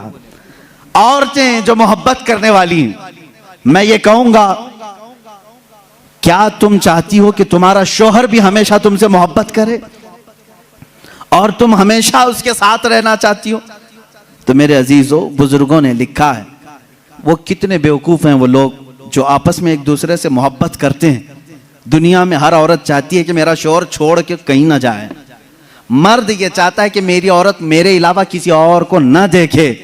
उन दोनों के लिए चाहिए कि कल क़यामत के दिन जब फैसला हो जाए, मेरे आका सल्लल्लाहु अलैहि वसल्लम ने फरमाया, अगर दोनों की नेकियां आ गई, पास हो गए, तो जन्नत में भी अल्लाह ताला उन्हें साथ रखेगा। और अगर उसमें से एक बेनमाजी था तो मर्द दोजख में जा रहा होगा, औरत जन्नत में जा रही होगी। औरत बेनमाजी थी, मर्द नमाजी था, मर्द जन्नत में जा रहा होगा, औरत दोजख में जा रही होगी। मैं ये समझता हूं मोहब्बत करने का एक तकाजा ये होनी चाहिए कि जब दुनिया में हम एक दूसरे को छोड़कर रहना पसंद नहीं करते तो एक दूसरे को नेकियों की इतनी तलकीन करो कि कल क़यामत के दिन भी नाम पुकारा जाए तो हमारा दोनों का नाम जन्नत में जाने वालों में हो। मैं भी उसके साथ हूं, वो मेरे साथ हो, ये मोहब्बत है। औरत को चाहिए कि अपने मर्द को नमाजों की तलकीन करे, मर्द को चाहिए कि अपनी औरत को नमाजों की तलकीन करे। ये है इस्लामी जिंदगी जिसमें आप खुशियों की और बहुत सारी मुसर्रतों की बहारें देखेंगे। अल्लाह के नबी सल्लल्लाहु तआला अलैहि वसल्लम की आइली जिंदगी और आपकी अज़दवाजी जिंदगी पर मुझे आज गुफ्तगू करनी थी। जो कुछ भी मैंने कहा है मेरे अजीजों, ये नमूने अमल है हमारे लिए। अल्लाह रब्बुल इज़्ज़त हमारे सबके बच्चों के मुस्तकबिल नेक फरमाए। हर आने वाली दुल्हन को मौला ताला आने वाले ये घर वालों के लिए बरकतों और रहमतों का जरिया बनाए और दोनों के घरों में इत्तेहाद और इत्तेफाक मोहब्बतें नसीब फरमाए। ना चाकी ना इत्तेफाकी तलाक जैसी बहुत सारी नहुसतों से अल्लाह हमारे घरों की हिफाजत फरमाए। अल्लाह रब्बुल इज़्ज़त हमारी इन महाफिल की बरकत से हर एक की ज़िंदगी खुशहाल फरमाए। जिनकी बीवियां बदकार हो चुकी हो मौला उन्हें सीधे रास्ते पर ला। जिनके शोहर बिगड़ चुके मौला उनको सिराते मुस्तकीम अता फरमाए। जिनके औलाद नाफरमान हो चुके हसनैन करीमैन के सदक़े मौला उन्हें सालेह बनाए, नेक रास्ते पर चलाए। व आखिरु दावाना अनिल हम्दुलिल्लाहि रब्बिल आलमीन। कल की महफिल इंशाअल्लाहुल अज़ीज़ मीलाद मुबारका की आखिरी महफिल है। आखिरी मतलब इस सेशन की आखिरी, अल्लाह करे कि मौत तक कभी आखिरी महफिल ना हो।